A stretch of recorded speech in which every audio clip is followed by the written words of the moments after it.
Parce que Adam a eu une mère. Hein. Il ne faut pas qu'on vous dise qu'il n'a pas eu de mère. Il est né comme toi et moi. Oui, non? Mais Adam est né. Il est né d'une femme. Et la terre, c'est la femme. Ouais. C'est pourquoi on dit que la femme doit être soumise. Parce que quand elle est soumise, on marche dessus et on s'en sort. La soumission de la femme garantit la réussite de l'homme. Mais si tu et moi, on est deux bandants dans un foyer, je bande ici, tu te bandes là-bas, je tape et toi tu tapes là-bas, on dit que non, oh, on ne va pas s'en sortir. Mais la femme va perdre. Parce que la femme est victorieuse dans sa sournoiserie. Mais quand elle tape la poitrine, non, c'est mon univers, moi je suis violent. C'est l'univers de l'homme, la violence. Donc quand toi tu quittes ton univers de sournoiserie, de ruse, et que tu tombes dans mon univers de violence, de barbarie, mais la femme va perdre. C'est pourquoi souvent dans des contextes de couple, où la femme veut jouer les bonhommes, elle perd. Parce que là, elle vient, elle quitte ses eaux pour venir dans les miennes. Et du coup, moi qui connais mieux les eaux de la violence, je la domine là. À quel moment les femmes ont souvent une main mise sur les hommes? C'est quand elles les manipulent. Mais la manipulation, est-ce qu'elle est violente? Non. Elle est douce, non? Une femme qui est douce et sournoise aura le cœur de tout temps. Parce que la sournoiserie de la femme, ça fait baisser la tension et la garde de l'homme. Il dit, ah, elle est fragile. Ah ben ça va, c'est bon, ça va. Il prend confiance. Hein? Mais tu vois une fille, machin, elle a des seins, mais avec un comportement de bonhomme, tu dis, hein? Il veut jouer à quoi là? Hein? Du coup, ça me mouf, quitte-moi là, dis-le là. Tu parles même là, vraiment, je ne t'écoute même pas. Mais lorsque tu es dans la peau de la femme, l'homme tombe. Parce que quand ta femme rentre dans la sournoiserie, elle devient un abîme. Et l'homme a été condamné pour aller dans les abîmes. Le serpent vit dans quoi? Dans les trous, non? Mais la femme est un trou. C'est ce qui fait la femme, hein?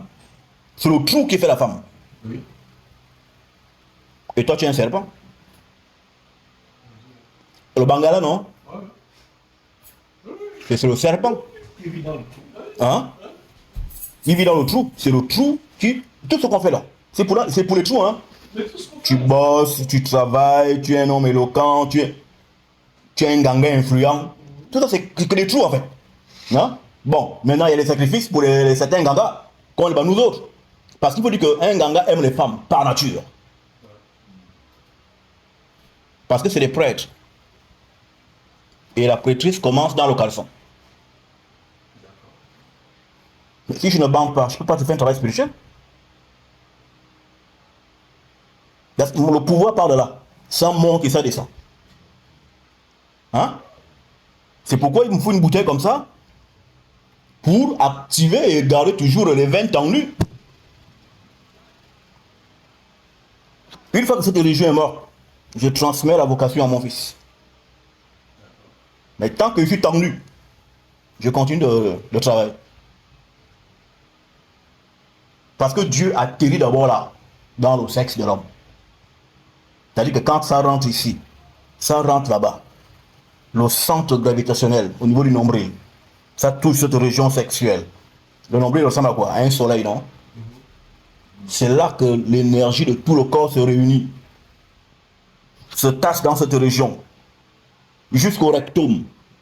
D'où les pratiques bizarres des sectes sataniques du bas astral que les races du diable ont ramené ici, qu'on baise les hommes au cul. C'est pour récupérer justement ce repos. Et sache que tout homme que vous voyez pédé là, c'est un grand esprit. Oui. C'est des hommes qui ont reçu l'esprit des femmes. Mais maintenant, tout l'esprit d'homme et celui de la femme. Lequel est le plus puissant?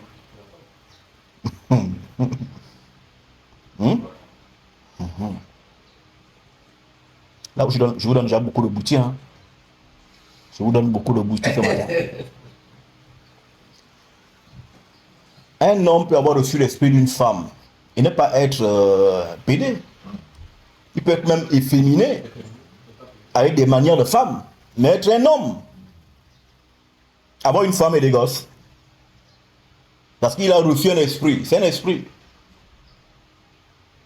Maintenant, il y a aussi des rites des femmes. Spécifiquement femmes. C'est pourquoi on voit dans le bouti certaines pédales qui mange le bois, et à qui on fait aux fesses. C'est comment?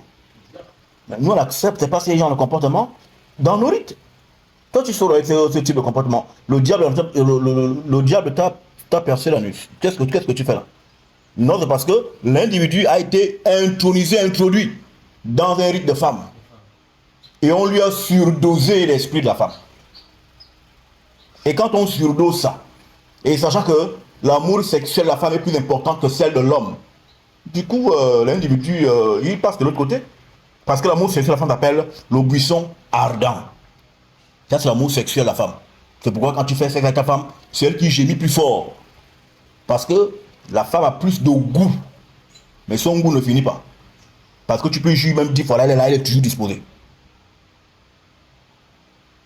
Un adage dit que, malgré la colère du Bangala, il ne pourra jamais détruire le camp. Tu cognes, c'est là, c'est même toi qui meurs.